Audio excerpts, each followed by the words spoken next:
Hola, ¿qué tal? Nos encontramos con Claudio X González, presidente de Mexicanos Primero. Claudio, gracias por estar aquí con nosotros. Muchas gracias por la oportunidad. Muchas gracias. Un panorama general de la educación en México, ahora que tanto está en boga este tema, ¿no? Mira, primero, qué bueno que está tan en boga la educación en México. Tiene que ser el tema fundamental que atendamos los mexicanos a lo largo de las próximas 2 décadas, por lo menos. En las marchas y en toda la conflagración política que se da, se nos olvida que todo esto va de que tenemos un atraso gigantesco en materia educativa. El promedio de escolaridad de nuestro país es de segundo de secundario, es decir, un mexicano en promedio no sale de la educación básica, se queda en el segundo de secundaria. En segundo término, nuestros niños y jóvenes van muchos menos horas que los niños y jóvenes de otros países a la escuela. Por ejemplo, los niños mexicanos de primaria van la mitad de las horas a la primaria que los niños de Finlandia o de Corea. Entonces eso los pone en una situación de desventaja. Todo esto se ve reflejado en los resultados en las pruebas internacionales. De 34 países miembros de la Organización para la Cooperación y Desarrollo Económico, México ocupa el lugar 34 en comprensión lectora, matemáticas y ciencias, es decir, el último lugar. Y por otro lado, somos primer lugar en términos del porcentaje de presupuesto que se gasta en materia educativa. Entonces, tenemos mucho dinero que se invierte en materia educativa y pésimos resultados. ¿Qué te dice eso? Estamos gastando muy mal el dinero y tenemos que transformar nuestro sistema a fondo, porque a la velocidad a la que vamos marchando nosotros ahorita en materia educativa tal, nos llevaría 50 años para alcanzar al puntero en matemáticas y 170 años para alcanzar al puntero en comprensión lectora, siempre y cuando ese promedio internacional no se mueva. Y por supuesto que se va a mover, porque las naciones siempre quieren mejorar. En ese sentido es que el contexto de la reforma normativa que se ha estado discutiendo y contra la cual se han estado manifestando, yo no diría los maestros, las cúpulas magisteriales de algunos estados particularmente atrasados, esos son los que se han estado manifestando, pues que tenemos una necesidad imperiosa de transformar un sistema educativo fallido, simulador, corrupto, y que ha dejado a los niños y jóvenes de México y a sus maestros de lado. Entonces, es indispensable que transformemos este sistema. Está muy mal. Las estadísticas lo dicen todo y, bueno, pues México está ocupando un lugar de vergüenza, ¿no?, en materia educativa. ¿Cómo ve Mexicanos Primero la actuación de la Coordinadora Nacional de Trabajadores de la Educación, lo que está haciendo aquí en la Ciudad de México? Muy mal, francamente muy mal. No estoy hablando, quiero ser muy claro, de los maestros de Oaxaca, de Guerrero y de Michoacán. Hay muchos muy buenos maestros ahí que se rompen el alma para enseñarle a sus niños y jóvenes en condiciones muy difíciles. Pero las cúpulas sindicales, la llamada sección 18, la 22 y la CETEG, que han estado encabezando el desquiciamiento de la Ciudad de México aquí en los últimos días, son una bola de corruptos, son una bola de vividores, son una bola de simuladores. Esa es la verdad. Los niños que más necesitan preparación en este país, los de Oaxaca, Guerrero y Michoacán, en este momento ya llevan 3 semanas. Los de Oaxaca, por ejemplo, más de 1.300.000 niños no han tenido clases. Y el año pasado yo te podría decir que los de Guerrero dejaron de un ciclo escolar de 200 días, 65 días sin clase a sus alumnos. ¿Ustedes creen que esos niños de Guerrero pasaron ese año escolar habiendo faltado una tercera parte a las clases? Pues por supuesto que no lo pasaron. ¿Y creen que le preocupa eso a los maestros?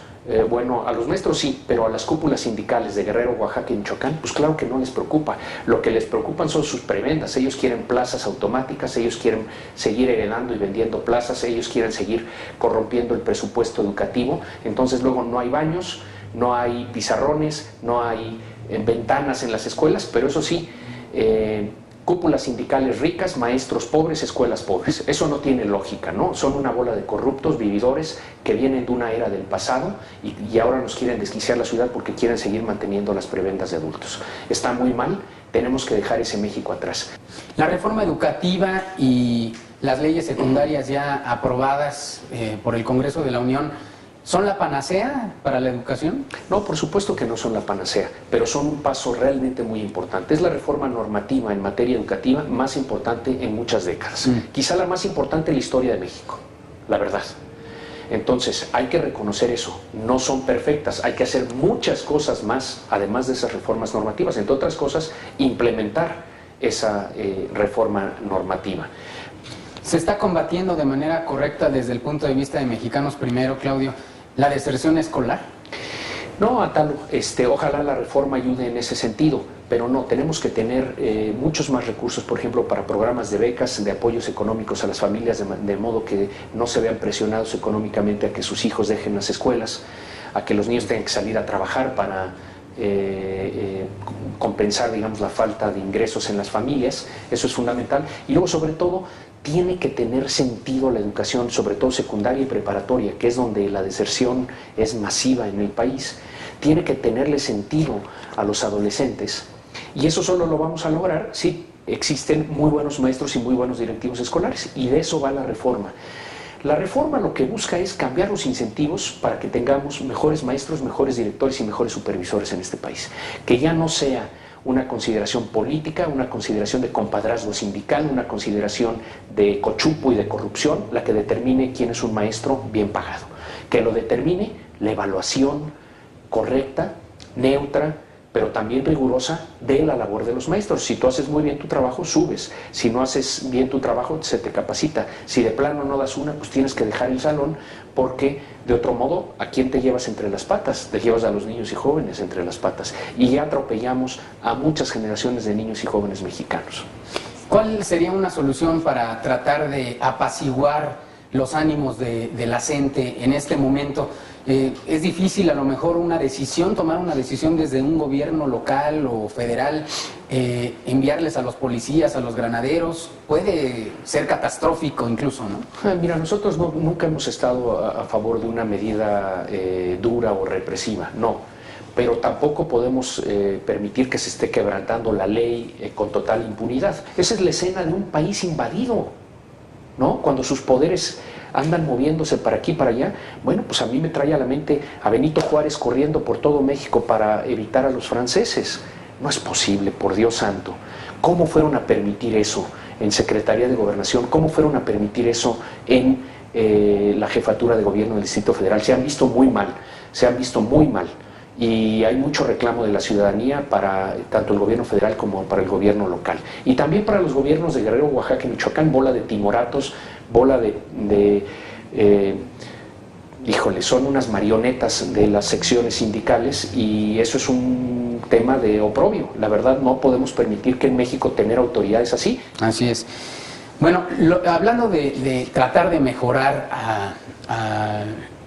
a la educación en nuestro país, los padres de familia también deben de participar en esto, y de qué forma lo pueden hacer, porque no nada más todo depende de los maestros y de las autoridades o los gobiernos locales o federales en este caso.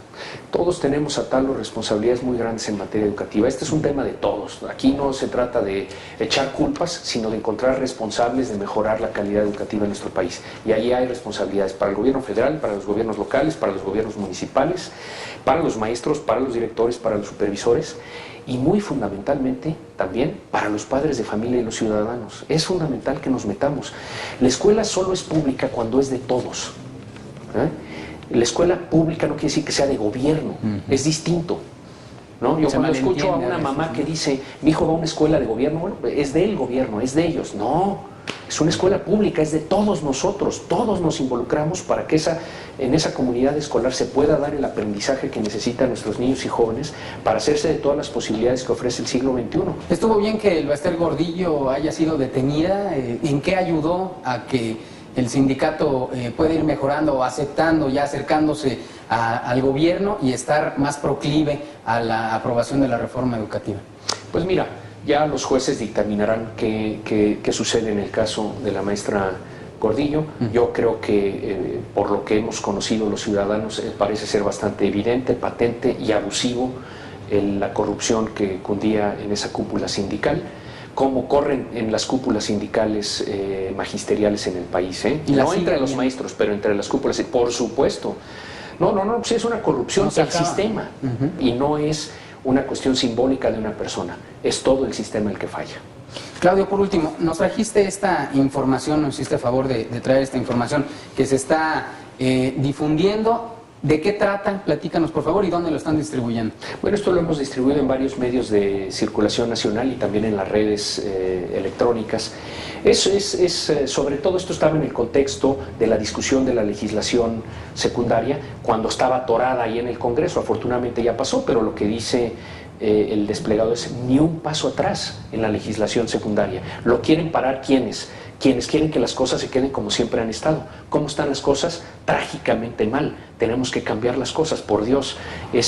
A mí me llama la atención que la ciudadanía no despierte antes a decir no es posible que una bola de vándalos y corruptos quieran detener algo que es indispensable para nuestros niños y jóvenes.